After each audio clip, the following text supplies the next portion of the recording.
Una feliz tarde. 10 minutos para responder el laboratorio. Creo que algunos ya empezaron a responderlo, pero bueno, 10 minutos. Yo regreso con ustedes exactamente en 10 minutos cuando el reloj marque las 4 de la tarde. Estoy con ustedes. Trabajen lo que quiera hacerlo, es voluntario. 10 minutos estoy con ustedes. Una vez terminen, voy a mandarles el laboratorio. Les voy a dar un minuto para que lo lean. Por si hay alguna duda en las respuestas, en la forma de calificar, me puedan preguntar. Así que regreso en esos 10 minutos. Pero,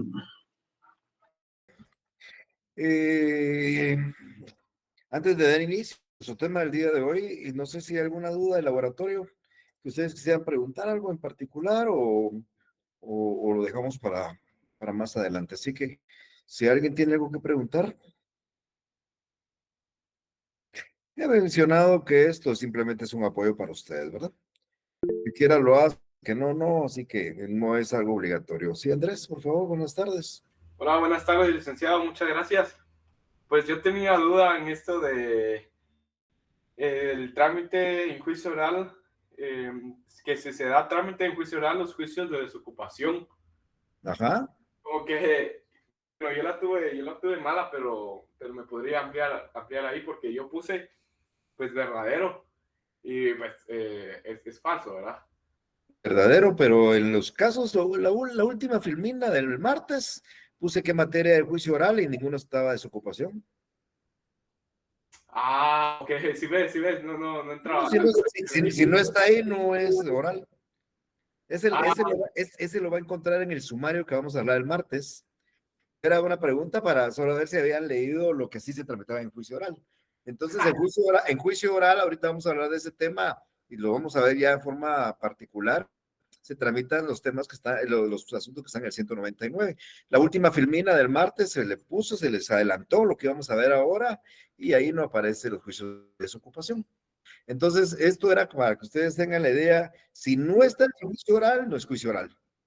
Si no está en juicio sumario, no es juicio sumario. Si no está en ninguno de los dos, es juicio ordinario. Entonces, usted tiene una controversia, hay un litigio, alguien le va a hablar a su oficina y el caso en particular, usted lo encuadra en cualquiera de los juicios oral o sumario. Y si no encuadran ahí, es un juicio ordinario. ¿Entiende? Entonces, por ejemplo, plantear la falsedad de un instrumento público, usted no lo va a encontrar en un juicio oral ni en un juicio sumario, es un juicio ordinario.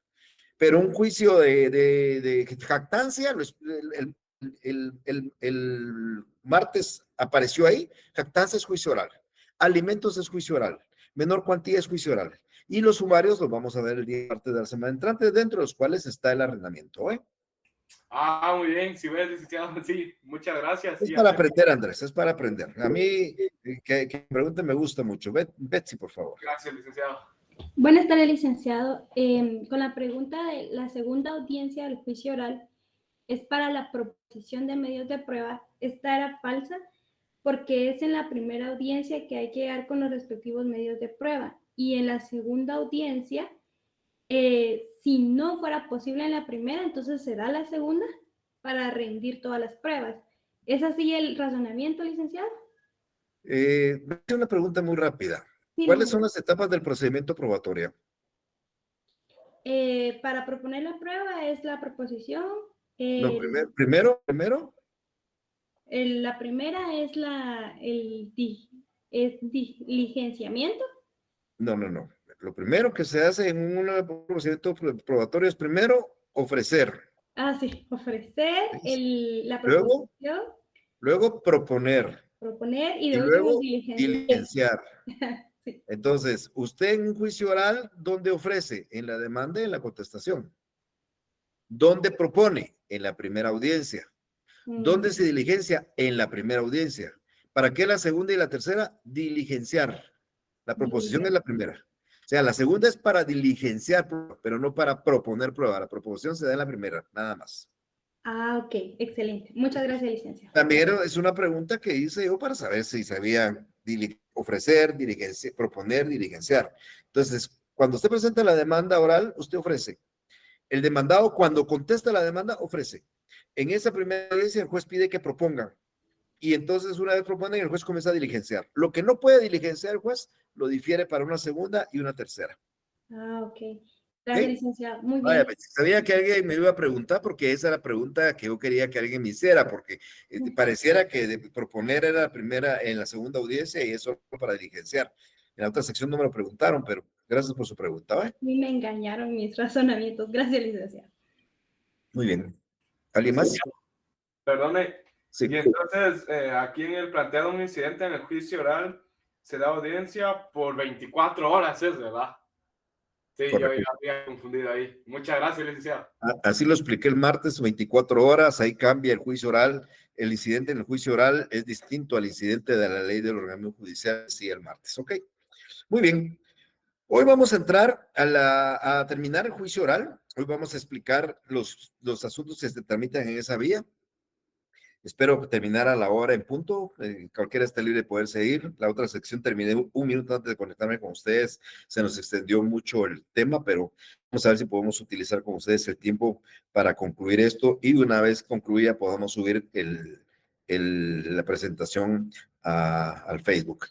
Entonces, el martes decía en la última sesión que había ciertos asuntos que se tramitaban en juicio oral.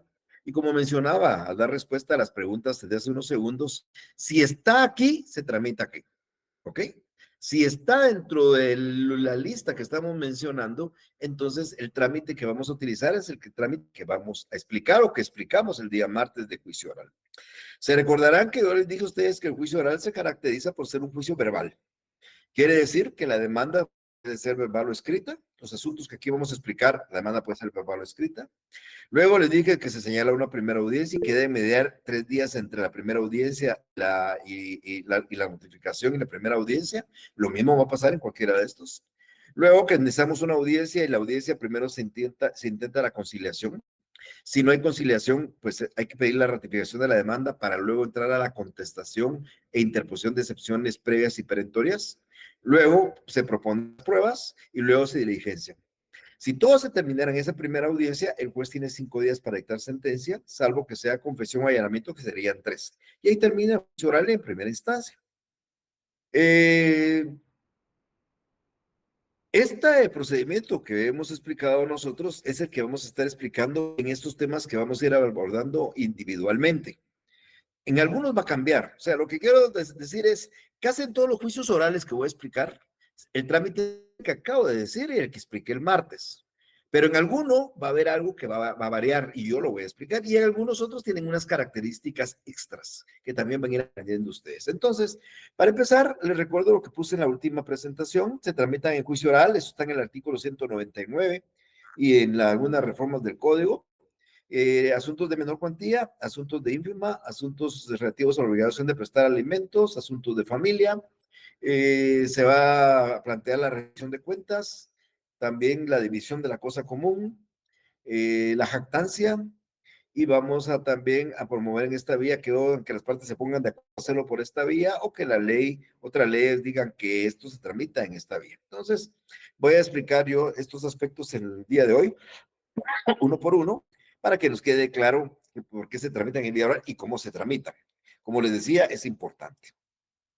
El código tiene un asunto muy particular. Es una cuestión de orden, lógicamente, y de redacción.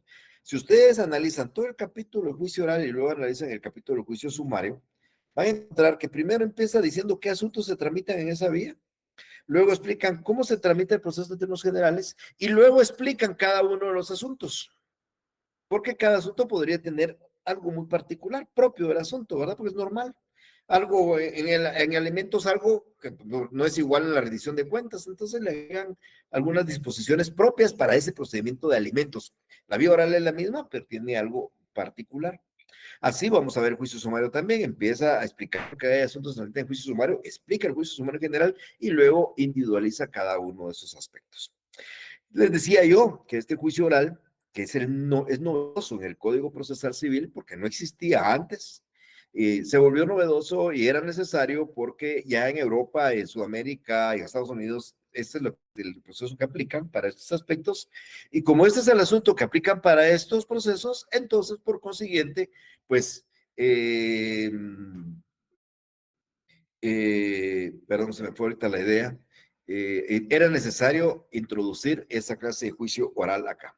Entonces, el juicio oral es una novedad y por ende los autores del código pensaron que era importante introducirlo, pero no introducirlo arriesgándose a introducirlo en asuntos muy complicados.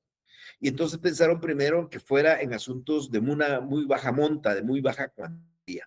Y en otros asuntos en los cuales ya por ley estaba establecido que había que hacer esas cuestiones y me voy a explicar más adelante este último aspecto que estoy diciendo. Entonces, para empezar, el primer tema que aparece en el 199 son juicios de menor cuantía. ¿Quién nos recuerda solo la menor cuantía? Nos recuerda temas de competencia. El semestre pasado, a principio del semestre, cuando comencé a hablar del tema de competencia, yo les decía a ustedes que la competencia puede ser por razón de cuantía, por razón de territorio, por razón de materia. Ahí puede ser por razón de materias civiles, penales, laborales, de familia. Ahí puede ser por razón de territorio de los municipios, de las cabeceras, en el departamento de Guatemala, en el departamento de Zacapa, en el departamento de Petén, en el municipio de Amatitlán, en el municipio de Villanueva, etcétera, etcétera. Y hay jueces por razón de cuantía. La cuantía estaba determinada el semestre pasado por las reglas que están establecidas en las disposiciones de la Corte Suprema de Justicia. Recordarán ustedes que, bueno, para empezar, la cuantía, cuando el Código Procesal Civil entró en vigencia en el año 65, los asuntos de menor cuantía era todo aquel asunto de 1 centavo a 500 quetzales. No sé cuánto podría haber sido 500 quetzales en esa época. Yo me recuerdo que 5 centavos era bastante, servía para mucho. 500 quetzales debe haber sido una cifra algo considerada. Entonces, todo es de paz. Desde que el código inició, empezaron a conocer asuntos de 1 centavo a 500 en menor cuantía. El Código Procesal Civil y Mercantil permite que la Corte Suprema de Justicia cambie esta cuantía. Y entonces, por consiguiente, la Corte cambia la cuantía y el semestre pasado yo les enseñé a ustedes la cuantía era dependiendo del departamento o del municipio. Yo les decía, por ejemplo, si es en la capital, la cuantía menor era hasta 50,000 quetzales. Si era en las cabeceras hasta 25,000 quetzales y unos municipios como Villanueva, Matitlán, Coatepeque, Santa Eulalia, te recordarán ustedes. Y en todos los demás municipios, en todos los demás, era simplemente de 15,000 quetzales. Entonces nosotros determinábamos que en un municipio cualquiera, menos de los que acabo de mencionar, un juez de paso lo conocía de 1 centavo a 15,000. En una cabecera de 1 centavo a 25,000 y en la capital de 1 centavo a 50,000. Así se determinaba la menor cuantía. Además, es importante recordarles a ustedes que como los juzgados hay de paz y de instancia o de menores y de instancia, los juzgados menores son los que conocen menor cuantía.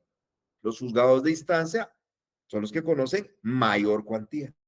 Por reglas de competencia, un asunto de mayor cuantía es competencia de un juez de instancia, un asunto de menor cuantía es competencia de un juez de paz. ¿Ok? En ese orden de ideas, aquí lo importante es determinar cuál es la menor cuantía para saberlo, pero no por competencia, o es por procedimiento. Si a mí me toca un juicio de menor cuantía, me voy a entrar en juez de paz, pero no lo voy a tramitar en vía ordinaria, lo voy a tramitar en juicio oral porque dice la ley que es juicio oral. Sin embargo, si yo tengo un juicio de mayor cuantía, me voy ante un juez de instancia porque es mayor cuantía y como la mayor cuantía no está en juicio oral, lo voy a tramitar en vía ordinaria. O me explico de otra manera. Si yo tengo una demanda acá, pero en un minuto lo voy a explicar, pero esa demanda, o expliquémoslo de una vez, mejor, y voy a dar el ejemplo una vez termine la explicación, la menor cuantía es la que entre nosotros tenemos que determinar. Es importante indicar que estamos hablando de montos determinados, ¿verdad? No estamos hablando de supuestos. O sea, acá lo que quiero explicarme es, yo no puedo decir, por ejemplo, cuando yo voy a reclamar que me entreguen una bicicleta, que una bicicleta es un juicio de menor cuantía. ¿Y por qué? Ah, bueno, porque una bicicleta no vale mucho, pues. Una bicicleta lo más que cuesta son 1,000 quetzales, 2,000 quetzales. Eso es mentira. Eso no podemos saber nosotros. Si esa bicicleta es la bicicleta que utilizaron para ganar el Tour de Francia este año, va a costar un dineral. Entonces, cuando lo que estoy reclamando es una bicicleta, un vehículo, una enciclopedia o un terreno chiquitito, yo no le puedo cuantificar. Esos son valores indeterminados. Yo voy a cuantificar cuando me están reclamando 10, 15, 20, 30,000, 50,000, 100,000, 1,000,000 de quetzales. Ahí estamos cuantificando. Entonces vamos a determinar nosotros estos aspectos porque dependiendo de eso, fuera de la competencia, que es instancia mayor y para paz es menor, es para efecto de procedimiento.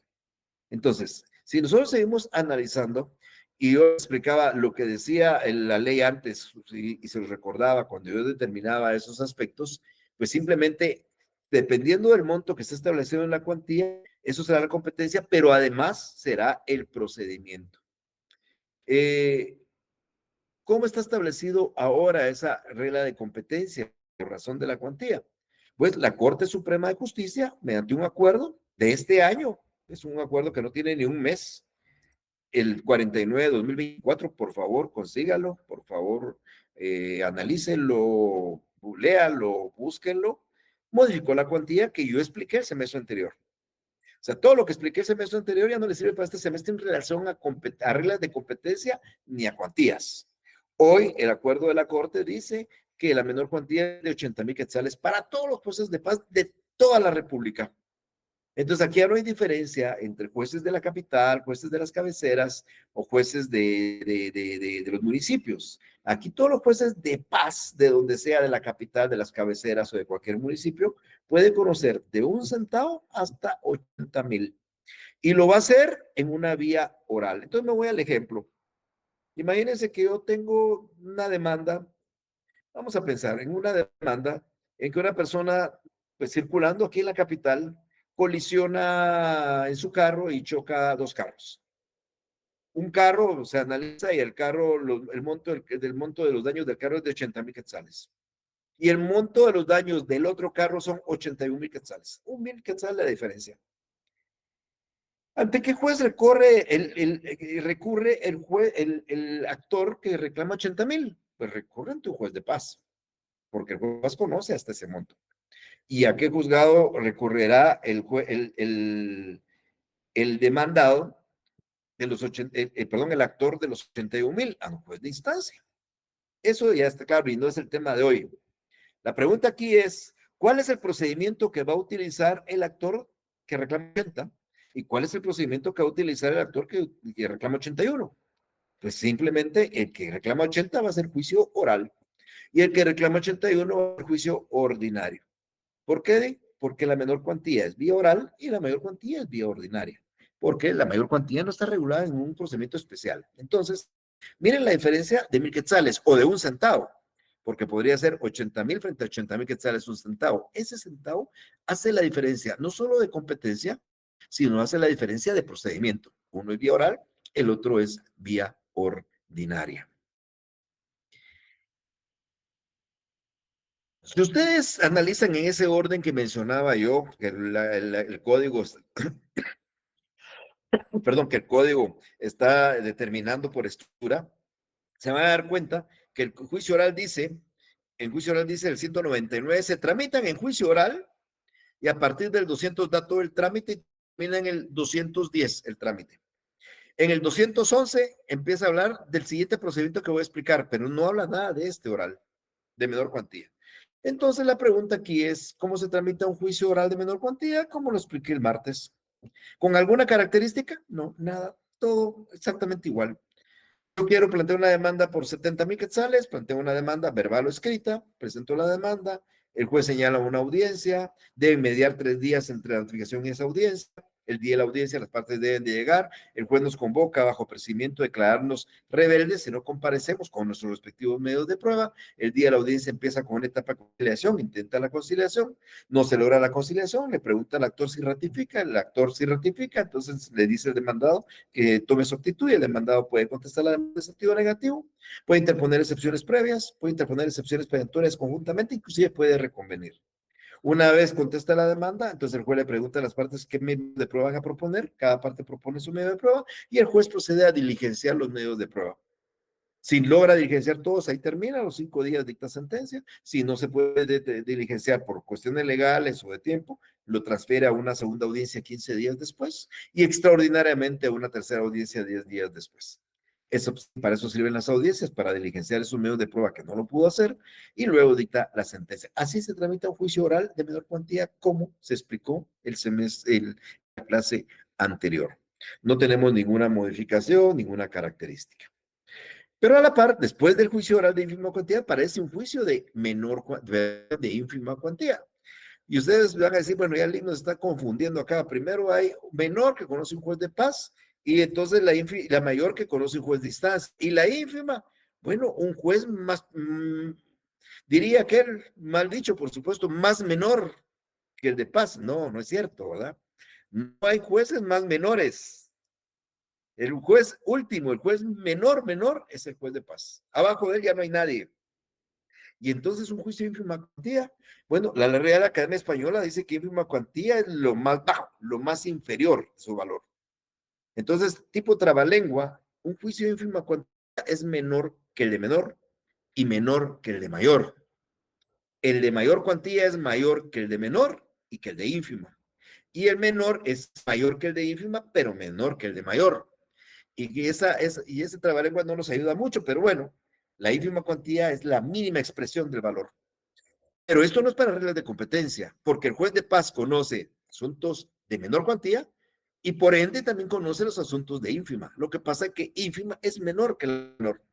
¿Y por qué aparece la ínfima cuantía? Por procedimiento. Este procedimiento es más sencillo, es un procedimiento muy viable, no es como el que acabo de explicar del juicio de menor, que se lleva una audiencia, que se llevan 3 audiencias, que es más práctico, más fácil, por la cuantía, que es la mínima expresión, que en un momento la vamos a dar.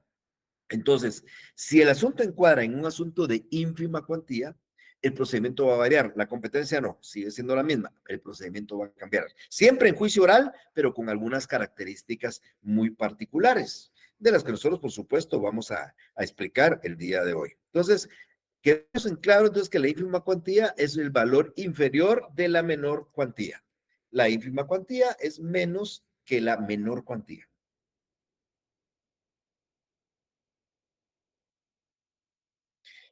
Y como decía hace unos minutos, esto no tiene ninguna relevancia en temas de competencia. Los juicios de paz conocen ínfima y conocen menor. Pero sí tiene mucha relevancia en aspectos de procedimiento, porque el procedimiento de ínfima cuantía varía al procedimiento de menor cuantía. Vamos a poner el mismo ejemplo del hecho de tránsito. O mejor, lleguemos a la cuantía, mejor. Antes de llegar, lleguemos a la cuantía. ¿Qué asuntos son de ínfima cuantía?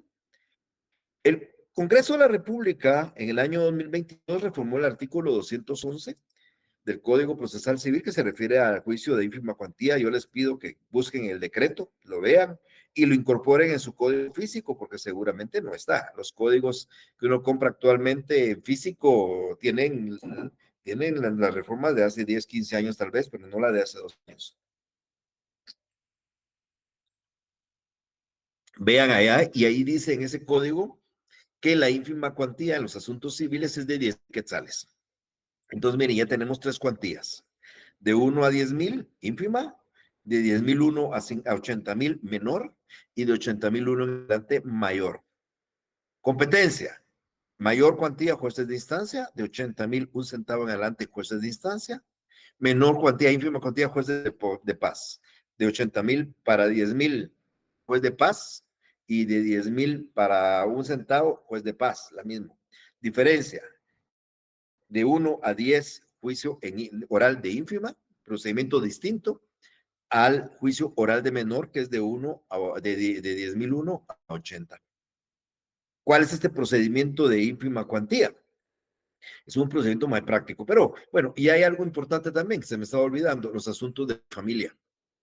Los asuntos de familia también cambian de la ínfima cuantía, solo que la ínfima cuantía en asuntos de familia son 18,000 quetzales anuales, porque normalmente este procedimiento es para fijar alimentos.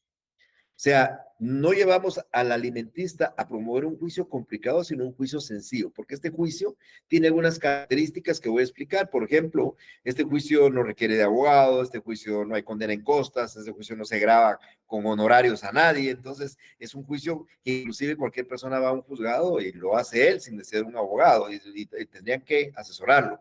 Y se puede utilizar para tramitar un juicio civil o un juicio de familia, si por ejemplo se está reclamando una pensión de 1,500, que multiplicado por 12 nos da un máximo de 18,000. Entonces, cualquier asunto de 18,000 anuales, que dividido entre 12 nos da 1.500 o 1.400 o 1.300, 1.200, puedo tramitarlo yo en vía oral. Entonces, resumo, la ínfima cuantía es de 10.000 para asuntos civiles y de 18.000 anuales para asuntos de familia.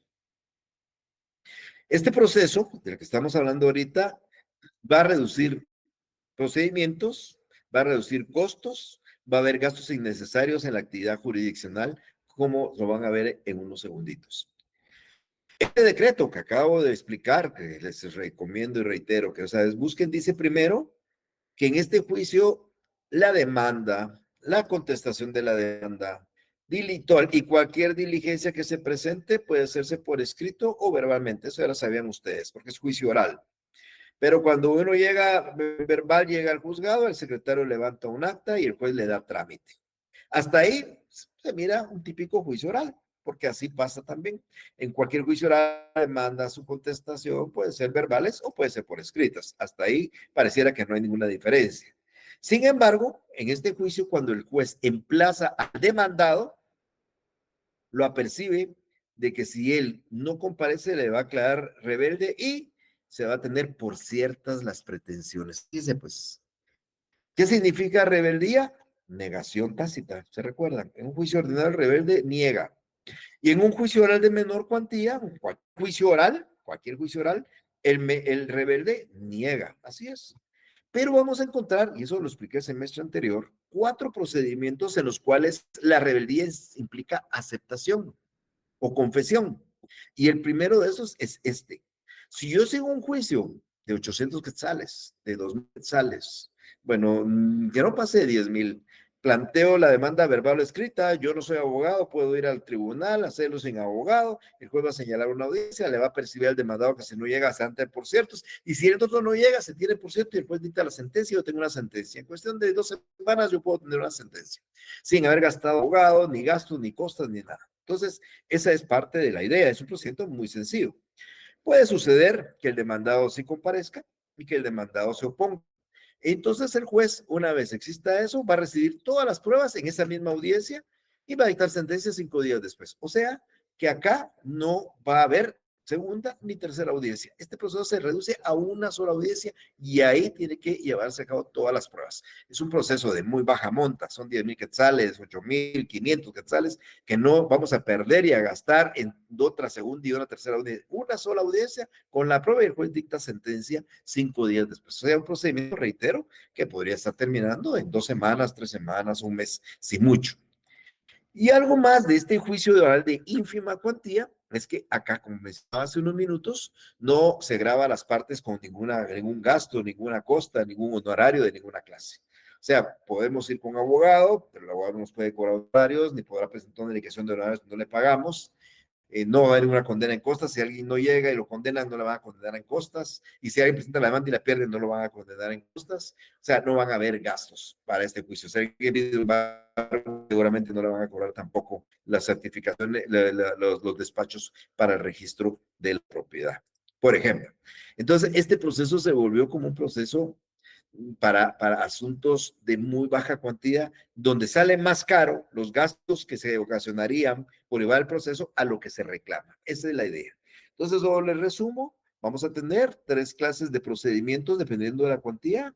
Los de ínfima, que es un juicio oral, con las particulares que acabo de mencionar, un juicio oral de menor cuantía, con las particulares del juicio con el procedimiento que vimos el martes y que expliqué aquí y reiteré, y un juicio de mayor cuantía que será vía ordinaria conforme al procedimiento que vimos el semestre anterior.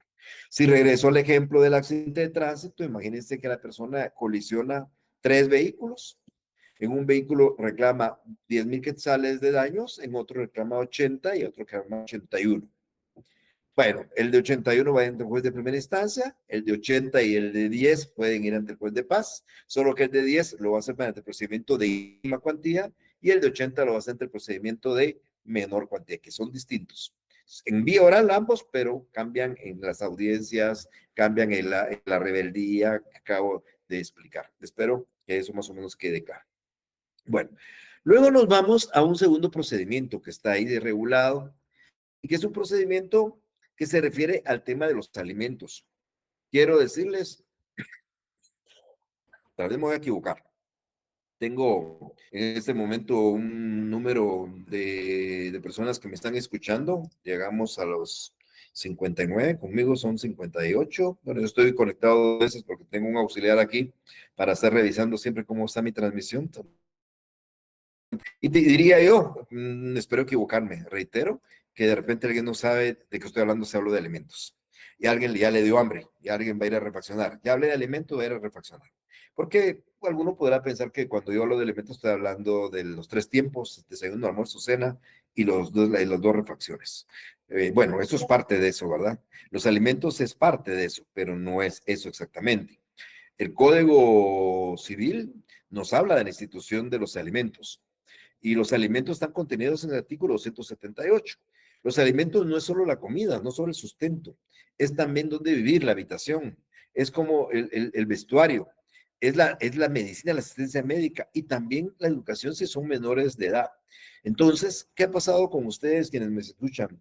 Tengo la idea que ahí las edades de ustedes estarán entre los 20, 22 años, 23 promedio, calculo yo, haciendo cálculos de dónde, de cuando salieron y el año que van, 21 o 22 años, y seguramente muchos de ustedes les dan alimentos en sus casas.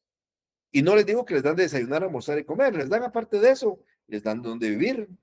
Aparte de eso, de repente les dan su ropa, y aparte de eso, también de repente los ayudan con sus estudios, y el día que se enferma les dan medicina, pues esa es la definición de alimentos.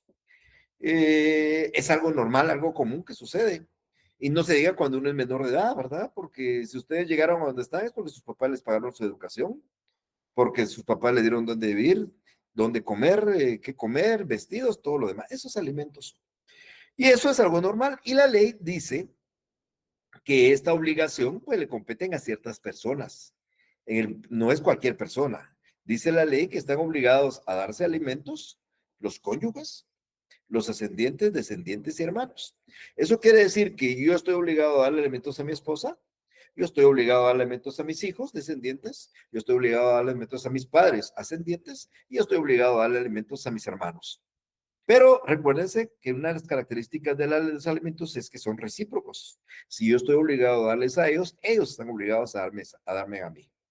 Entonces, yo le puedo dar a mis hijos, porque mis hijos también están obligados a darme a mí. Yo le doy a mi cónyuge, pero también ella está obligada a darme a mí. Hay reciprocidad. También recordarán cuando vieron el tema de los alimentos, ustedes que otras características de los alimentos es que son proporcionales. ¿Proporcionales a qué? Bueno, si yo gano 5, no puedo, gano 5,000, no puedo dar 10,000 de alimentos. Y si yo necesito 1,000, no puedo estar pidiendo 10,000.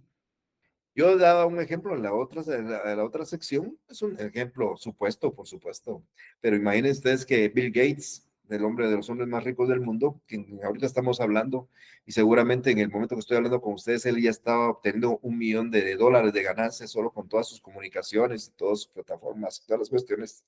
Imagínense que Bill Gates tuviera un niño o un hijo aquí en Guatemala, y entonces le planteó una demanda de alimentos a Bill Gates. La pregunta es, ¿cuánto le fijaremos de alimentos a Bill Gates? Si Bill Gates es dueño de 1,000 y pico de millones de dólares, ¿y cuánto le daríamos a este niño? Bueno, si Bill Gates acaba de producir $1,000,000 en un minuto, podría darle $1,000,000 al niño, mensuales. La pregunta es, ¿y el niño necesita $1,000,000 para vivir? Con $1,000,000 aquí en Guatemala viviría el niño, el tío, la tía, la mamá, la abuela, el novio de la mamá, los sobrinos, no irían $1,000,000 mensuales, 8 millones de quetzales. Entonces, no. Entonces, el juez, cuando llega un juicio de esta naturaleza, lo que busca es fijar una pensión que porque, por supuesto, se está yendo a un tribunal porque el obligado no ha querido dar y al alimentista que se llama el necesitado lo requiere. Sucede que los niños, el papá se hizo el desentendido, se consiguió a su novia y se fue, y a la mamá no le da un solo centavo, y la mamá tiene que ver cómo los alimenta, cómo los educa, cómo paga la renta. Entonces, como no le da no le da alimentos, ella reclama a través de un órgano jurisdiccional un monto en dinero para poder sufragar esos gastos. Entonces, ahí está la proporcionalidad de los alimentos. Les decía, son recíprocos, son proporcionales. Y también los mismos se pueden aumentar, se pueden disminuir, se pueden suspender, se pueden extinguir, se pueden, bueno, fundamentalmente eso. Entonces, estas son características o elementos que eso vimos en el derecho sustantivo.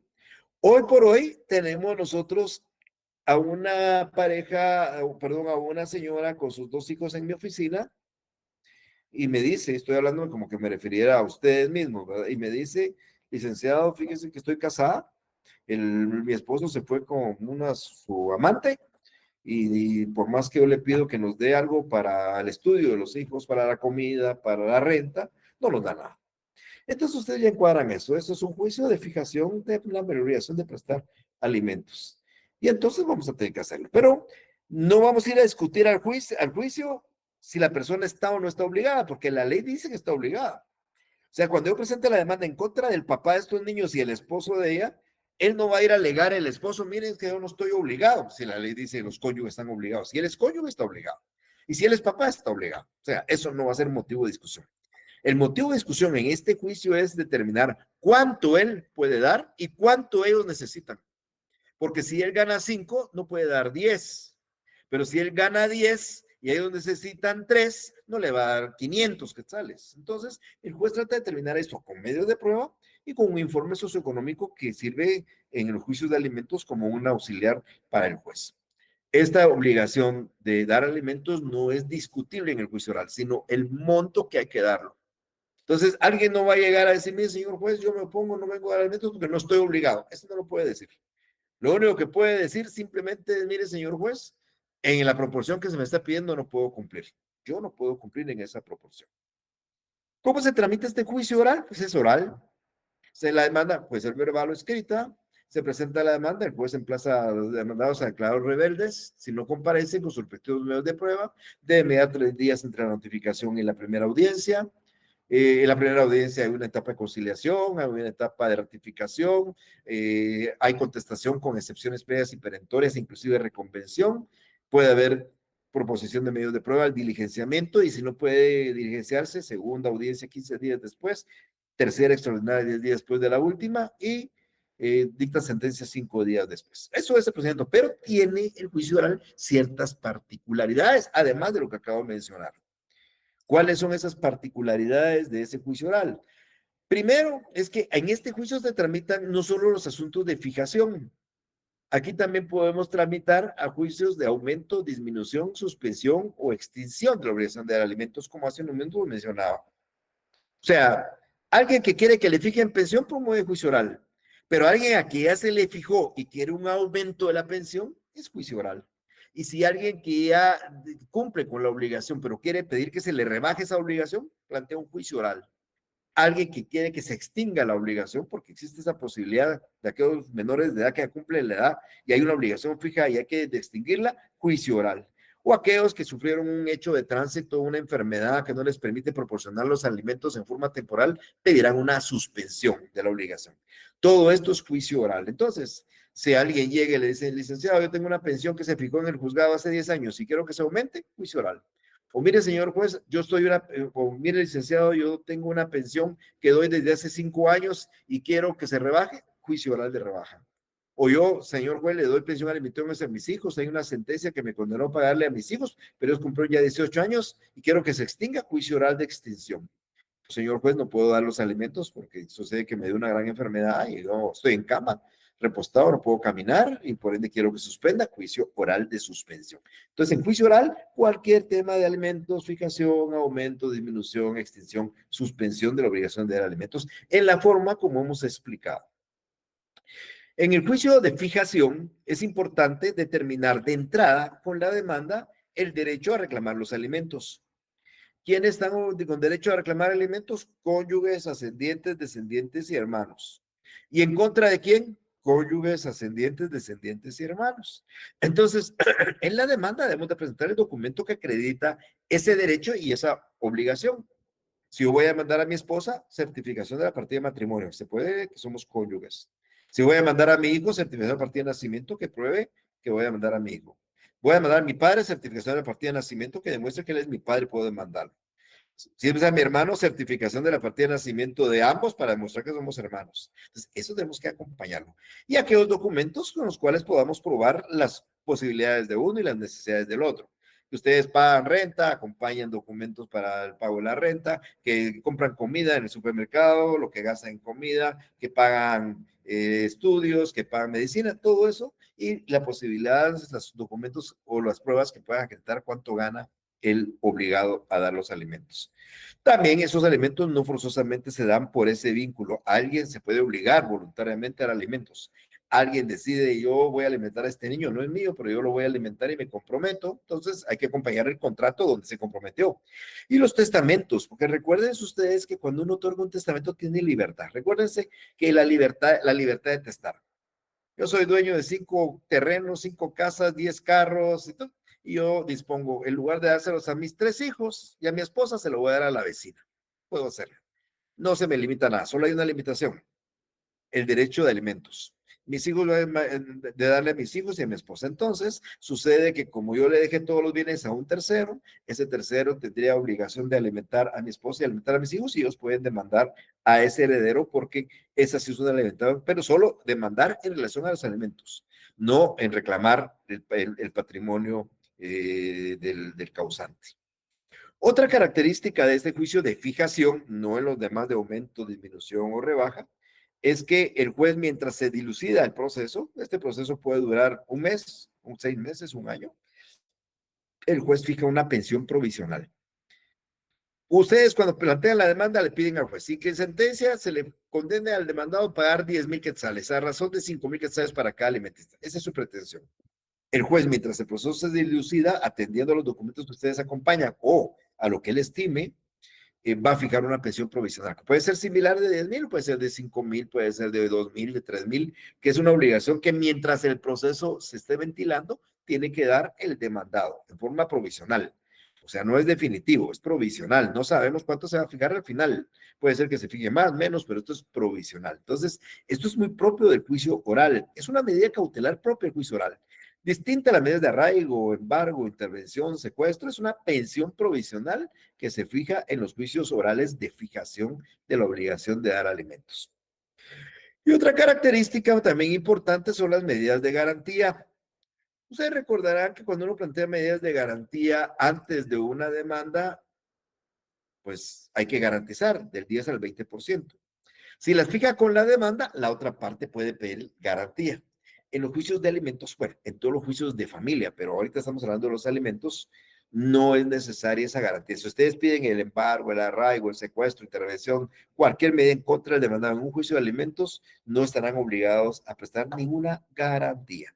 Eso es una cosa muy particular de este juicio de alimentos. Y una cosa fundamental es que este es el segundo proceso en el cual la rebeldía del demandado se tiene como una confesión. Si el demandado no llega a la audiencia de juicio oral, el juez lo va a declarar rebelde y lo va a declarar confeso. Miren, regreso. 4 casos vamos a hablar nosotros, y solo se dan en juicio oral, no en sumario ni ordinario, donde la rebeldía es sinónimo de aceptación o de confesión de los hechos. Ya el primero dijimos que es la ínfima cuantía, el segundo es los alimentos, y ahorita vamos a hablar del tercero y del cuarto. Pero entonces, en los alimentos la rebeldía es confesión. En la ínfima cuantía la rebeldía es aceptación, que es lo mismo, confesión. Esto es bien importante tenerlo presente porque, lógicamente, es una ganancia. Que el demandado no llegue es porque acepta, y entonces el juez dicta la sentencia. Entonces, es importantísimo. En los alimentos es una protección para los alimentistas, y en el juicio de ínfima cuantía para las personas que reclaman montos muy bajos, ¿verdad? Sus pretensiones son económicamente muy bajas. Sí, Andrés, por favor. Disculpe, licenciado, ¿podría repetir eso que mencionó? Entonces, en ínfima cuantía es que niega, ¿verdad? No. Que acepta. ¿Verdad? Se acepta. Así es. Mire, Andrés, la regla general es que rebeldía es negar. La regla general. Pero en la ínfima cuantía se le aprecibe al demandado que si no comparece se le declara rebelde y se tendrá por aceptado los hechos en la ínfima cuantía. Y en el juicio de alimentos igual. Si no llega, se le tiene por confeso, porque aceptó tácitamente. Muchas gracias, licenciado. Gracias. No tenga pena, por favor. Ok.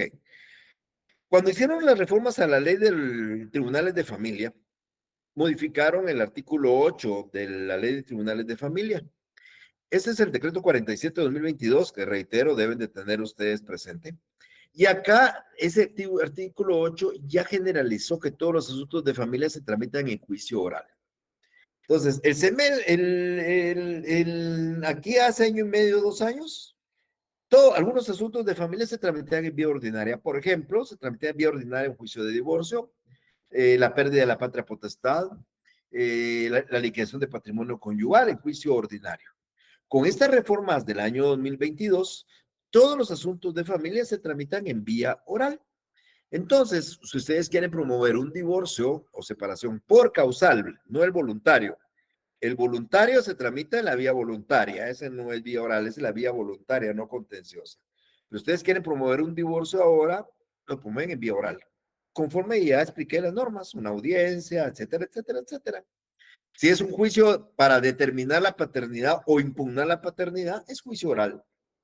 Si es un juicio para determinar relaciones familiares, la madre quiere relacionarse con su hijo que tiene el padre o viceversa y quiere determinar ciertos días, ciertas horas, un juicio oral. Este por sí era oral. La liquidación de patrimonio conyugal se tramitó en vía ordinaria, con las reformas ahora es vía oral. La pérdida, suspensión o separación de la patria potestad también es vía oral. Ahí se recuerdan de la patria potestad, que es un derecho o una obligación que tienen los padres sobre sus hijos menores de edad o incapacitados y por los cuales pueden representarlos, administrar sus bienes y cuidarlos. Entonces, cuando alguien pierde la patria potestad, ya no puede representar a su hijo menor ni administrar sus bienes. Cuando a alguien se lo suspende igual y cuando a alguien se le separa, no puede administrar bienes. Son 3 figuras distintas, la pérdida, la suspensión o la separación, pero cualquiera de ellas hay que promoverlo en vía oral. Antes era vía ordinaria. Entonces, acá vamos a ver que estos asuntos también son vía oral. Particularidades no hay, es el juicio oral general, que ustedes expliqué en la clase anterior y que expliqué al principio de esta también. Entonces, esto se tramita en vía oral. Vamos a ver en qué momento se interpone una excepción previa en juicio de divorcio por causa determinada al contestar la demanda en la primera audiencia de juicio oral. Se intenta la conciliación en estos juicios, se va a intentar la conciliación en estos juicios. ¿En qué momento se va a proponer los medios de prueba? En la primera audiencia. ¿En qué momento se van a diligenciar? En la primera audiencia. Y si no se puede diligenciar en la primera audiencia, una segunda 15 días después y una tercera 3 días después. Todo en el procedimiento de juicio oral. Esto era vía ordinaria, insisto, hace 2 años, hoy es vía oral. Bueno, un procedimiento más que está en el ámbito del proceso oral es la rendición de cuentas. Miren, la rendición de cuentas es cuando una persona administra bienes de otra persona. Y entonces sucede, aquí el Código Civil nos da algunos ejemplos. Por ejemplo, el administrador o guardador de los bienes del ausente tendría que rendirle cuentas al ausente cuando aparezca. El tutor o protutor tendría que rendirle cuentas al pupilo de los bienes que administre. Los padres deben de rendirle cuentas a sus hijos de los bienes que administren en ejercicio de la patria potestad. El administrador de la propiedad horizontal debe de rendirle cuentas a los propietarios de las áreas individuales. El albacea a los herederos sobre la ejecución de la última decisión del testador dejada en el testamento. El mandatario a su mandante si hubiera administrado bienes. El liquidador de una sociedad a los socios. El gerente de una sociedad a los socios. Pues todos ellos hay que rendir cuentas porque administran bienes de otros. Entonces, cuando uno rinde las cuentas y no pasa nada, pues se terminó, no pasa nada. Pero cuando la persona se niega a rendir las cuentas, teniéndolas que rendir, o las rinde a criterio de la persona en forma inexacta o defectuosa, entonces me voy a un juicio oral. O sea, yo dejé a un mandante, le dejé mi casa, una cosa muy sencilla, a mi mandatario le dejé mi casa, le dije, hazme el favor dentro del mandato, alquilar la casa, cobrar las rentas, pagar los gastos, y cuando yo venga dentro de 3 años, pues me tendrás mi ganancia. Y entonces cuando yo vengo dentro de 3 años, sucede que le digo, mira, y al final, y me va a decir, pues mire, nunca se alquiló y no se gastó. Ah, para mí esos son inexactas. O me dice, mire, no hay cuentas que liquidar y no quiere liquidarlo. Entonces tengo que recurrir a este juicio para que en el juicio él rinda las cuentas que yo quiero que se rindan. Entonces, ¿qué tenemos que hacer en este procedimiento? Es un juicio oral de rendición de cuentas. Es exactamente igual que el que acabo de mencionar, con las audiencias y todo lo demás, lo que hemos explicado, pero tiene ciertas particularidades.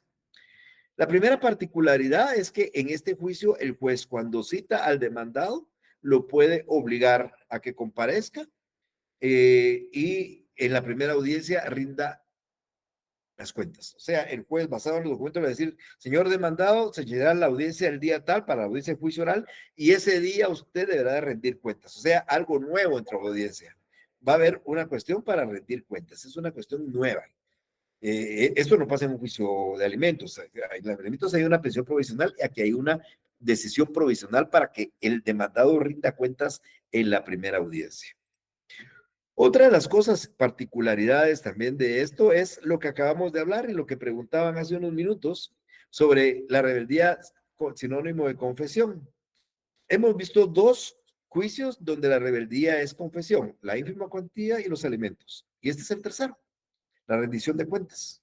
Si el que tiene que rendir cuentas no llega a la primera audiencia y se le declara rebelde, el juez va a tener por ciertas las afirmaciones que el actor haga en su demanda. Entonces, si el actor en la demanda dijo que el mandatario recibió 100,000 quetzales en rentas, que gastó 20,000 en gastos y que hay 80,000 que tiene que pagar, el juez lo va a tener por cierto. Porque la rebeldía es sinónimo también de confesión. Tercer caso. Por esas circunstancias de que la rebeldía puede ser sinónimo de confesión y el juez va a tener, por cierto, los hechos de la demanda, nosotros tenemos que ir en la demanda con afirmaciones concretas. Yo no puedo plantear una demanda de rendición de cuentas diciendo, fíjese, señor juez, que mi mandante administró un inmueble. Perdón. Administró un inmueble, pero no sé en cuánto lo dio en renta. No sé cuántas rentas obtuvo. No sé cuántos gastos tuvo. Y entonces yo quiero que me venga a rendir cuentas para ver cuánto hay a mi favor. Si yo voy así, no hay aceptación de nada. Yo tengo que ir con el juez y decirle, mire, señor juez, el demandado administró una casa en mi propiedad, en la cual tuvo que haber obtenido rentas, por tanto, que en la suma de tantas rentas dan 100,000 quetzales. Como eso se gastan, hay gastos de energía, gastos de administración, se gastaron 20. Por ende, hay 80,000 quetzales que él tiene que darme a mí de lo que sobró en esas cuestiones. Tengo que ir concreto, porque si el demandado no llega, se va a tener por cierto eso. Entonces, la demanda debe ser con afirmaciones muy concretas. Y si yo logro probar en el juicio oral esas circunstancias, el juez va a dictar una sentencia y en la sentencia va a improbar las cuentas, lo va a condenar al pago de esos 80,000 quetzales, el saldo, lo va a condenar al pago de daños y perjuicios, lo va a condenar al pago de intereses y va a fijar un plazo para que se pague el saldo, los daños y los intereses. También podría absolverlo, si no se logra probar que efectivamente debería rendir cuentas. Entonces, eso es el juicio oral. La idea en el juicio oral es que el demandado que no me quiso rendir cuentas a mí, me la rinde en la primera audiencia. Y si ahí la rinde, de repente estoy de acuerdo, ahí se termina. Y si la rinde y no estoy muy de acuerdo, el juez va a dictar una sentencia y lo va a condenar a pagar el saldo que resulte de ellas. O va a decir, mira, las cuentas están bien rendidas y se va a terminar el juicio. Pero esa es la idea, que como no me quiso rendir cuentas o la rindió inexactas, lo haga en un juicio y si en el juicio no las hacen como hay, se le condene a ese saldo, a los daños y perjuicios, a los intereses. Esa es la función de un juicio de rendición de cuentas. Bueno, luego también los juicios para dividir una cosa común. ¿Qué es la cosa común que ustedes conocen de conformidad con el Código Civil? Pues no es ni más ni menos que la copropiedad. ¿Qué es la copropiedad? Es cuando un bien pertenece pro indiviso o a dos o más personas. Algunos de ustedes de repente son dueños de una casa junto con su hermano, junto con la novia, dueños de una casa, o dueños de un celular junto con su hermano, junto con la novia. Bueno, y ahí hay copropiedad, en ambos hay copropiedad, porque ambos son dueños del terreno, indiviso, no divisible, o ambos son dueños del celular, es una copropiedad. Cuando no hay dos o más personas dueñas del mismo bien, estamos hablando de propiedad. Entonces la copropiedad se da cuando un bien pertenece a dos o más. Pero indiviso es que sí se puede dividir. La división de una copropiedad no forzosamente debe ser física. Porque si yo quiero reclamar la división de una casa, puede ser que la podemos partir en dos. Puede ser que la casa se puede dividir y que una parte sea para mi hermano y la otra parte sea para mí. O si yo quiero dividir con la novia el celular, pues ese no lo podemos partir a la mitad y darle a ella una mitad y otra mitad porque destruimos la naturaleza del bien. Pero sí podemos dividirla si yo, por ejemplo, le compro su parte o ella me compra la mía. O mejor lo vendemos y repartimos el dinero entre los dos y terminamos la copropiedad. Entonces, lo que yo busco realmente es salirme de la copropiedad y que me den mi parte de la copropiedad, ya sea físicamente o en monetario. Importante recordar, porque eso ustedes tuvieron que haberlo leído o tuvieron que haber explicado cuando vieron el tema, es que la copropiedad tiene una característica, es voluntaria. Nadie está obligado a estar en una copropiedad. Es que mi mamá dejó la copropiedad y nos dejó una casa y dijo, que nosotros no podemos dividir nunca. Eso no es posible. Eso no es posible. Existe un pacto de indivisión cuando los copropietarios se ponen de acuerdo en no dividir por 3 años máximo. Eso existe, pero no la posibilidad que alguien diga, bueno, yo te vendo la copropiedad con la obligación de que nunca puedas dividir. Eso no es posible porque la copropiedad, su naturaleza es que es voluntaria. Quien está en la copropiedad porque quiere estar y el que se quiere salir, se puede salir. Entonces, cuando yo me quiero salir de la copropiedad, quiero dividir la propiedad, quiero que me den mi parte de la copropiedad, entonces yo puedo hacerlo en esta una forma voluntaria. ¿Cómo puedo dividir yo un terreno, por ejemplo, por decir algo, un terreno de 1000 metros cuadrados? ¿Cómo podría dividirlo entre 2 personas? Pues si nos ponemos de acuerdo, 500 metros para uno, 500 metros para el otro. Contratamos un ingeniero, contratamos a alguien que nos haga un plano bien hecho conforme a las reglas de registro y que nos diga, bueno, vamos de este terreno de 1000, vamos a sacar 2 de 500. El de 500 va a ser para usted, el de 500 va a ser para usted.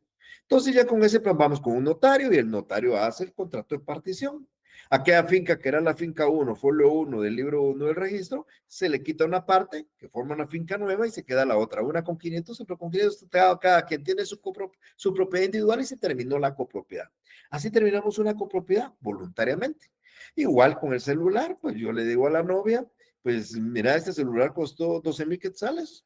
Pongámosle 10, dame 5 y te quedas con él. Ella me da los 5 y ahí se queda con el bien, o a la inversa. O ella me dice, no, es que no te quiero dar, pues, entonces vendamos el celular. Y que no lo compre, nos da 9, vamos mitad, mitad, nos da 10, vamos mitad, mitad, y se terminó la copropiedad. Eso es una cosa voluntaria, extrajudicial, etcétera. Pero puede suceder que la otra parte no quiera dividir. Puede suceder que la parte no quiera que se divida. Puede suceder que uno de los copropietarios sea un menor de edad. Puede suceder que sea un ausente, que sea un incapaz o que sea el Estado. Entonces, acá las cosas van a variar un poquito. Voy a dar un segundito nada más. Perdón. Disculpen que estaba viendo aquí. Bueno, entonces pueden variar un poquito. Este juicio oral, les voy a decir algo, no es igual al juicio oral que hemos hablado. Este juicio oral sí es un poquito bastante, eso es oral, pero varía en varias cosas. O sea, sí hay audiencia, pero varía en varias cosas que yo voy a tratar de explicar de una forma lo más claro posible. Por ejemplo, en este juicio oral solo va a proceder si hay negativa de uno de los copropietarios, o es menor de edad, o es ausente, o es incapaz, o es el Estado. Vamos a ver. Yo recuerdo un caso que me tocó de un terreno en Santa Catarina, San José, no recuerdo exactamente qué municipio. Era un gran terreno que tenía locales comerciales ya. Había un banco, había un supermercado, había un terreno baldío, había una casa. Y sucede que una señora era la dueña de ese terreno. Entonces la señora vendía verbalmente. Viene fulanito, doña Mercedes, véndame para su terreno, bueno, aquí, y le daba su terreno y le pagaba. Esa finca era una finca inscrita en el registro, pero nunca se partió, nunca se desmembró para darle a cada uno, sino y cada uno construyó. Había un banco, había un supermercado, o sea, y cada área tenía un propietario, pero no individualizado, porque nunca se había dividido. Y recuerdo que las personas llegaron conmigo porque un banco que estaba ahí les exigía que fueran propietarios, no copropietarios. Si un banco alquila a un copropietario, tiene riesgo que cualquier otro copropietario le pida la desocupación. Entonces, el banco le interesa, si es en copropiedad, que todos los copropietarios hagan el contrato con él, o mejor si es en propiedad. Bueno, para no cansarles, que me recuerdo yo que iba una señora dentro de los copropietarios cuyo hijo era el dueño y el hijo tenía 17 años. Y un notario le dijo, no se preocupe, hagamos la escritura. Hizo una escritura donde ella, en nombre de su hijo, dividía el bien. No se puede. Recuérdense que el padre no puede disponer de los bienes de un menor. ni para vender, ni para enajenar, ni para dividir, salvo que tenga una autorización de un juez que se va a hacer a través de un trámite que se llama diligencias de necesidad y utilidad, que se miran en la vía voluntaria, que vamos a ver a finales de este semestre con ustedes. Entonces, un padre no puede disponer de los bienes de un menor, o un tutor de los bienes de un incapaz, o el administrador de los bienes de un ausente. No pueden, ni el Estado, ni siquiera un funcionario puede dividir un bien del Estado. Entonces, cuando alguien se niega a dividir, o un copropietario es menor de edad, es ausente, es incapaz o es el Estado, tenemos que promover este juicio oral. Solo así se puede dividir. Lo de la negativa, pues puede ser normal y se puede corregir si al final convencemos a que se niega. Pero si hay ausentes, menores, incapaces o el Estado, no hay manera de dividir más que por esta vía de juicio oral. Entonces, ¿qué vamos a hacer? Va a haber una primera audiencia.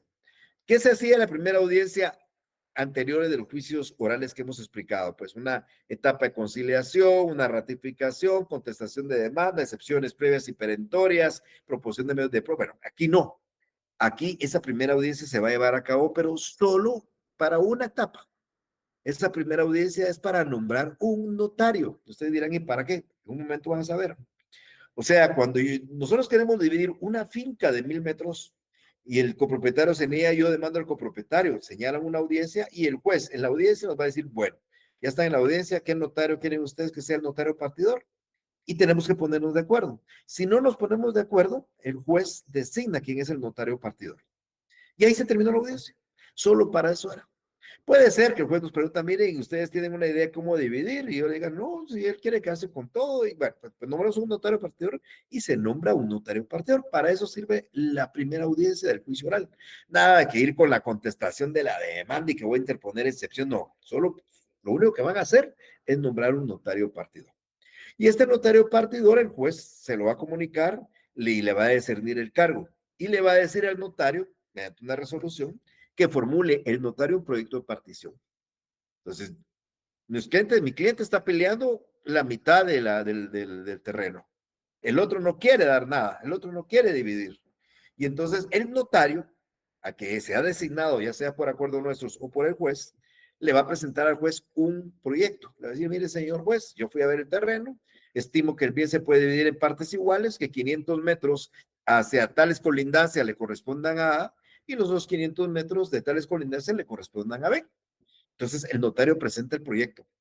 Claro que como el notario no es un experto en hacer mediciones y tendrá que auxiliarse de los expertos que le den planos y todo, y ese proyecto se lo va a presentar al juez. Entonces, el juez va a convocar a una audiencia para que discutan ese proyecto de partición. Se le hace saber a las partes, convoca a esa audiencia y en esa audiencia las partes tienen que hacer sus observaciones y van a rendir las pruebas que estimen convenientes.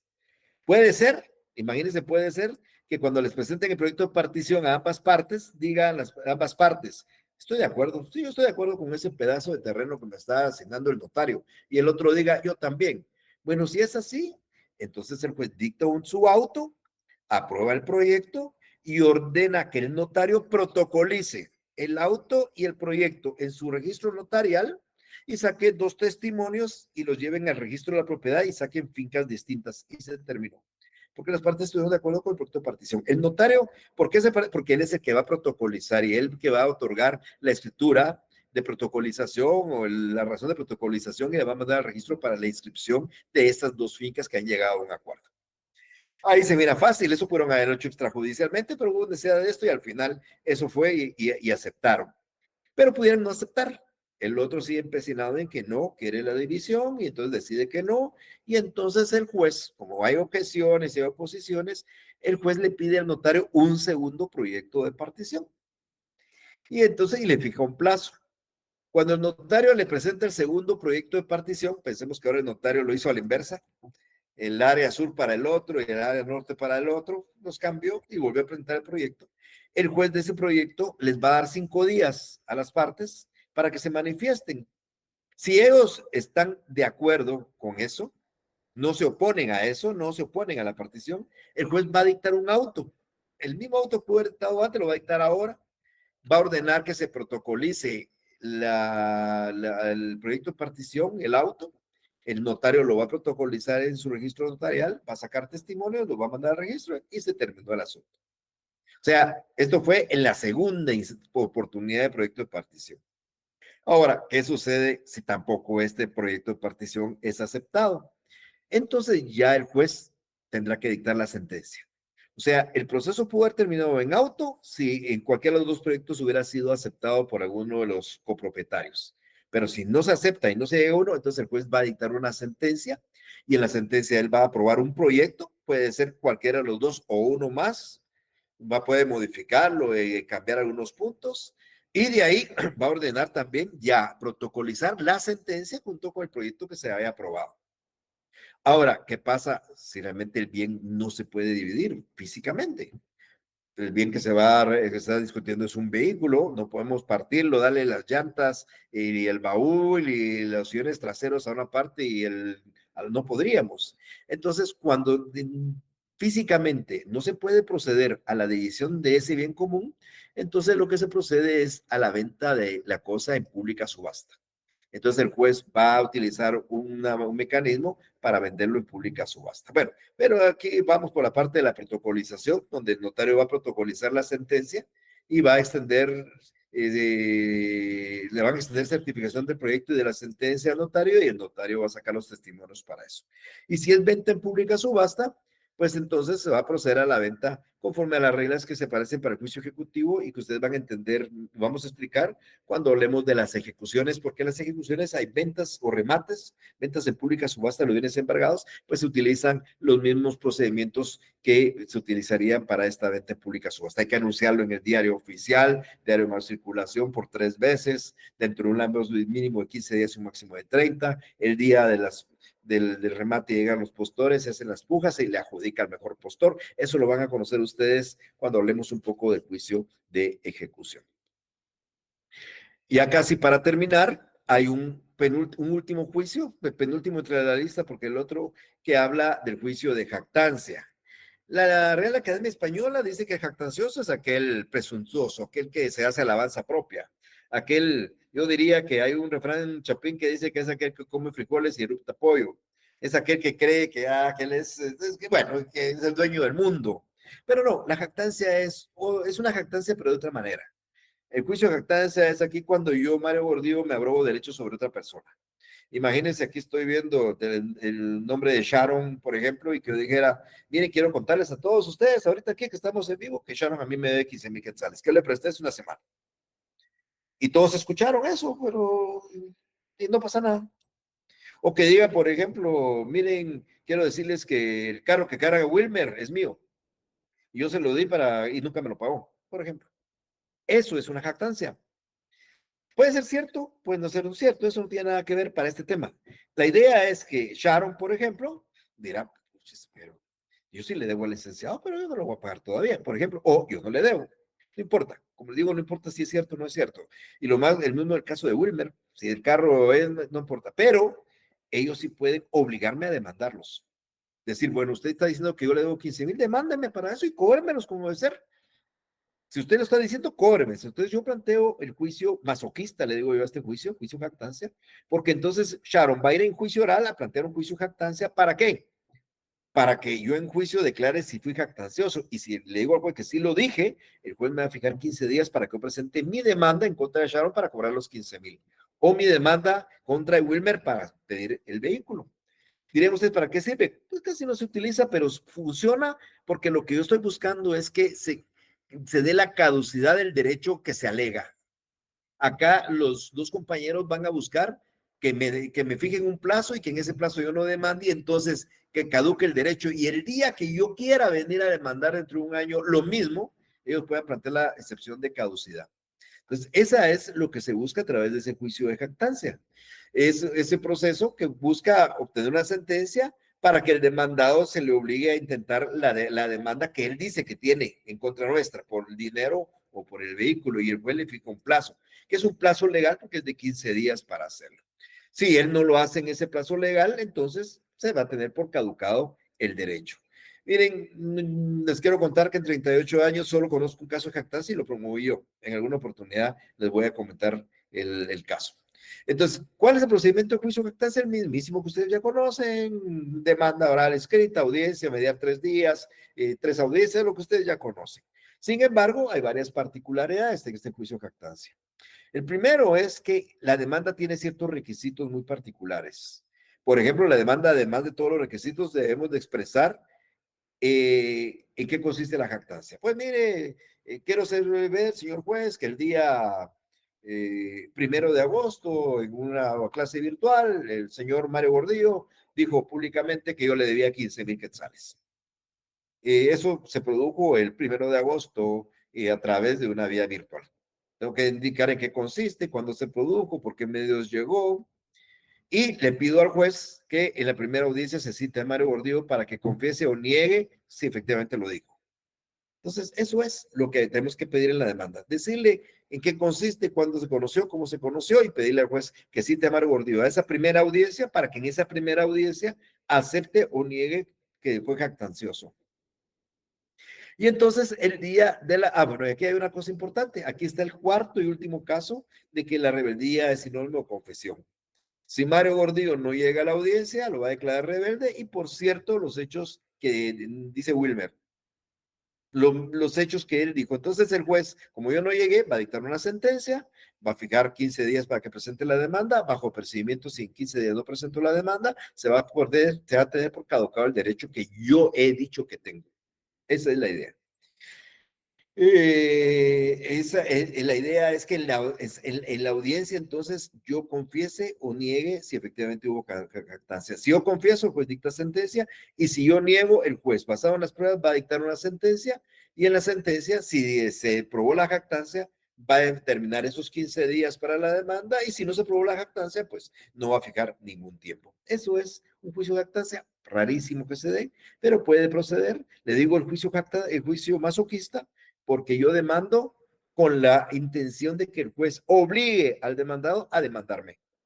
Mejor me quedo callado ahí, que se quede, aunque diga las cosas. Bueno, son 15,000 quetzales, pero yo quiero que él me demande, y si él no demanda, va a tenerse por caducado su derecho. Esa es la función de ese juicio. Eso se hace ya en una sentencia cuando hay una negación de parte del demandado en relación a que se hizo la jactancia. Tendremos que probar que hubo jactancia para que me fijen ese plazo. Ya por último, pues tenemos lo que aparece normalmente en juicio sumario también. Es que las partes podemos ponernos de acuerdo en tramitar cualquier otro asunto en esta vía, que no, originalmente no es la vía. Por ejemplo, que a mí se me ocurra plantear la impugnación de un documento que es vía ordinaria y plantearlo en vía oral. O un juicio de mayor cuantía, hacerlo en vía oral. ¿Pero qué se requiere? Que haya un consentimiento, que haya un acuerdo, que las partes se pongan de acuerdo haya un convenio, que las partes se pongan de acuerdo que ese asunto se puede tramitar en esa vía.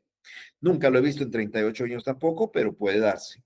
Y hay otras normas que también regulan el juicio oral para asuntos muy particulares. La ley de tribunales de familia, ya lo dije yo, pues ahí dice juicio oral, todos los asuntos de familia se van en juicio oral, pero por ejemplo tenemos el decreto 57-2000, que es la ley de propiedad horizontal, perdón, de propiedad industrial, donde se hablan de temas de derechos de autor y todo ese aspecto de patentes e invenciones, donde en uno de sus libros dice que las acciones que provengan del incumplimiento de las normas de ese código se van a tramitar en juicio oral. Entonces, ustedes tienen un problema de patentes, de comercio, de derechos de autor, etcétera, etcétera. Ustedes quieren reclamarlo, lo tienen que hacer por la vía que ya expliqué: demanda verbal o escrita, audiencia, debe enviar 3 días, debe de iniciarse con una conciliación, una ratificación, una contestación, excepciones previas y perentorias, proposición de medios de prueba, diligenciamiento, hasta 2 audiencias máximo, sentencia 5 días, exactamente así, conforme al 57-2000, que no regula el juicio oral, sino nos traslada al Código Procesal Civil y Mercantil. Pero bien, esto es lo que yo quería platicarles el día de hoy sobre este tema, porque mi idea era concluir ya juicio oral. Estoy tratando de utilizar 2 días para cada clase de procedimiento. Esto no es una limitante, a ustedes puedan preguntar lo que quieran preguntar. El otro martes tenemos clase presencial, vamos a hablar de juicio sumario, pero igual si ustedes quieren hacer preguntas de juicio oral, por favor, esta es la idea, que puedan hacerlo, que puedan preguntar. Y en este momento, pues todavía tenemos un tiempo, bueno, no tanto. También nos llevamos, miren qué interesante, a 1 minuto de que termine el periodo Igual me pasó en la otra sección a 1 minuto, casi corriendo, más corriendo que andando, pero si alguien quiere preguntar, yo sí tengo ahora tiempo, ya no tengo que conectarme con nadie para que puedan preguntar alguna duda que haya quedado por ahí en la gente. Orlando, por favor. Lick, yo solo le quería consultar qué artículos, aparte del artículo 199, de lo que es la materia del juicio oral, ¿qué otros artículos cree usted que podemos estudiar, Lick, para que nos quede bien claro lo del Para juicio todo oral? lo que pide, todo lo que yo expliqué está del 199 al 228. O sea, son 29 artículos. 199, 200, 200, hasta el 228. En el 229 empieza el juicio sumario. Entonces, todos esos 28 artículos, léalos hoy y va a encontrar todo lo que acabo de explicar yo. Ah, ok, de acuerdo, Lick, muchas gracias. A usted. Diego, por favor. Licenciado, buenas tardes. Buenas tardes. Fíjese que a mí no me quedó muy claro eso de la declaratoria de jactancia. No lo entendí tanto, me lo podía explicar. Va, pues Yo mire, lo que Diego, más se lo voy a explicar. La jactancia es como ser humano presuntuoso, ¿verdad?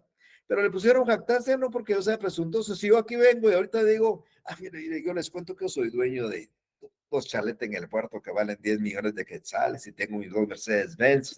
Qué jactancioso el eso no tiene nada que ver en el tema. Es una alabanza propia a mí, pero no. Acá el problema es algo que a usted le va a perjudicar.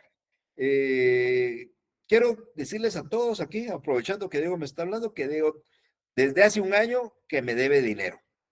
Me debe 10,000 quetzales y no me ha querido pagar. Y usted ahorita me va a decir, bueno, yo no le debo, usted me debe, Diego, usted me debe dinero. Y de verdad, no me ha querido pagar. Y ahí se quedó. Usted va a decir, pues que eso es motivo de un delito, difamación. No estoy hablando de temas penales, yo estoy hablando de temas civiles. Usted puede tomar una actitud, decir, el Lick Balón Charal, yo ni le debo. O puede ser que efectivamente sí usted me deba y usted se queda callado. Pero aquí lo único que dije yo fue manifesté públicamente que usted me debía. Ahora usted le habla con un abogado, usted que es abogado, dice, bueno, el Lick está hablando de esos 10,000 que yo sí le debo o que no le debo, pero yo lo que voy a hacer es que lo voy a demandar para obligarlo a que me demande. Y si no lo hace en un tiempo, se va a caducar y el día de mañana que quiera reclamarme no va a poder cobrar. Entonces, efectivamente, usted promueve una demanda de jactancia en contra mía. Le dice al juez que yo me pronuncié de esta manera de ese día, que dije que usted me debe 10,000 quetzales desde hace más de 1 año y no lo pago. Y eso es esa expresión mía fue una jactancia. Y usted plantea el juicio, le pide al juez que me cite a la primera audiencia, y en la primera audiencia, juicio oral, al iniciar la conciliación, el juez me da a preguntar, mire, usted dijo esto que dice Diego en su demanda. Sí, señor juez, yo lo dije. Ok. Entonces yo acepté la jactancia, termina la audiencia, y el juez dicta una sentencia. Y en la sentencia me fija a mí 15 días para que yo vaya a promover en un tribunal una demanda para cobrarle esos 10,000 quetzales, porque yo lo dije, entonces me obliga a demandarlo. Si en esos 15 días yo no presento nada, usted el día 16 le dice, señor juez, el señor Mario Gordillo no presentó nada, pido que se tenga por caducado su derecho. Y el juez dicta una resolución y se tiene por caducado el derecho, ¿verdad? Dentro de unos 6 meses, 7 meses, porque efectivamente usted me debía, yo voy y llego a reclamarle y le planteo una demanda para reclamarle los 10,000 quetzales y usted me plantea una excepción de caducidad porque usted ya promovió esto para que eso haya caducado. A mí me dieron un tiempo para hacerlo y no lo hice, caducó. Entonces usted adelantó la caducidad. Eso logró usted, adelantar la caducidad. Y si yo lo demando, pues le va a salir el tiro por la culata, pero lo voy a demandar. Entonces, eso es un proceso muy poco usado, pero se emplea para eso, para tratar de adelantar, promover o que avance el tema de la caducidad. No sé si más o menos queda claro, Diego. Sí, solo para estar claros, o sea que yo voy a un órgano jurisdiccional para, bueno, más que todo, cito, digamos, al que indicó que yo debo dinero, ¿verdad? Sí. Que en este caso sería usted, Sí. para que tenga 15 días para demandarme, y si no lo hace, entonces caduca su derecho, y Sí. entonces en el futuro ya no. Así es. Correcto. Ya. Exactamente así como lo entendió. Así es exactamente, sí. Gracias, licenciado. Aquí me dice Gabriel que le cuente el caso. Tal vez lo voy a hacer el día presencial. Voy a contar así para que terminemos este caso de jactancia. Andrés, por favor. Disculpe, licenciado, solo quería ver de que en el juicio oral de rendición de cuentas mencionó que en la primera audiencia el juez hace una declaración provisional. Una pensión provisional. Muy bien. Pensión de alimentos provisional. Mire, acá Andrés va a llegar a su oficina una señora, vamos a poner una cosa muy fácil, una señora casada, cuyo marido no le da alimentos. Y ella le va a decir, mire, licenciado Andrés, quiero que mi marido me dé 1,000 quetzales mensuales porque yo no trabajo y bueno. Y entonces usted le plantea una demanda, presenta certificación de la partida de matrimonio para probar que hay un vínculo y por ende obligación del otro. Y te ofrece las pruebas para probar cuánto gana el marido y cuánto necesita su clienta. El juez le da trámite a la demanda, señala una audiencia, pero al darle trámite a la demanda, el juez fija una pensión provisional, porque ese juicio, pese a que va a haber una audiencia que puede ser de aquí a 6 meses, de aquí a 7 meses, además va a haber apelaciones y todo, puede durar 1 año, 2 años. Mientras tanto, el juez dice, bueno, provisionalmente se fija el demandado la cantidad de 500 quetzales que le va a dar provisional a la señora. Entonces, el demandado está obligado a dar esos 500 quetzales. Aquí la pregunta, que no quise comprometerme mucho en esto para contárselos, pero aprovechando que tenemos tiempo, porque no tengo otra clase, es, ¿será que el demandado va a cumplir? Si el cliente demandado fuera mi cliente, yo le tengo que explicar a él, mire pues, a usted le están pidiendo 1,000 de pensión y le fijaron 500 provisional. Si quiere, no dé la pensión provisional, no la dé y espere que le dicten la sentencia. Pero eso sí, si usted le fijaron 500 y la sentencia es de 1,000, todas las pensiones provisionales que usted no haya pagado durante todo el juicio, 1 año, 2 años, van a ser de 1,000. Entonces le va a salir más caro. Porque si dando 500 durante 1 año hubiera dado 500 por 12, que estamos hablando de 6,000 quetzales, si la pensión es de 1,000, en lugar de 6,000 quetzales, va a tener que pagar 12,000. Entonces, mejor pague. Pero la otra cosa es que si usted paga los 500 y al final en la sentencia se fijan 300 y usted ya pagó, no se lo van a devolver. Si no pagó, se lo van a fijar en 300. Entonces, es una ruleta. Pero usted está obligado a pagar una pensión que el juez ya le fijó. Y el día que dicten la sentencia y condenen y le fijen una pensión, todas las pensiones atrasadas que usted no haya cumplido, las va a tener que pagar en el monto en que se determinó. Entonces, hay una característica. Se trata de proteger al alimentista con una pensión provisional durante el tiempo que dura el juicio y se determina la pensión definitiva. Excelente, licenciado. Muchas gracias. Vaya, Andrés. Betsy, por favor. Licenciado, la razón por la que no se fija una pensión provisional en el juicio de modificación, suspensión y extinción de alimentos es porque ya existe una pensión fija. Así es, correcto. Entonces, Mire, Betsy, ese es el sentido exactamente de la pensión provisional es solo para el juicio de fijación. En las otras ya hay. No hay, y la ley no habla de un aumento provisional, ni habla de una disminución provisional, ni una suspensión provisional. Solo es una fijación provisional. Entonces, solo en el juicio de fijación hay pensión provisional. Cuando ya hay un juicio de alimentos, así y uno quiere aumento, hay que esperar la sentencia para el aumento, o hay que esperar la sentencia para la rebaja, o hay que esperar la sentencia para la extensión.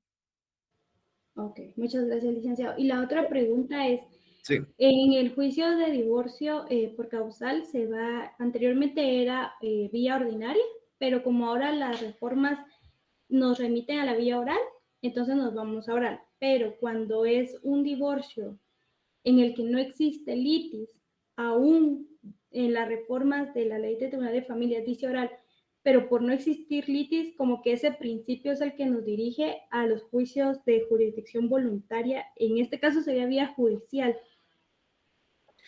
Lo que pasa es que la reforma dice que todos los juicios de familia se tramitarán en vía oral, salvo aquellos que por alguna disposición sea otra vía. Y el Código Procesal Civil, hay una disposición especial que dice que el divorcio por mutuo consentimiento es esta vía voluntaria.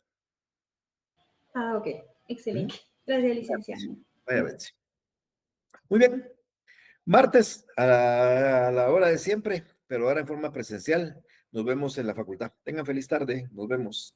Gracias, licenciado. Feliz tarde. Gracias, licenciado. Feliz tarde, Feliz tarde. licenciado. Para, licenciado.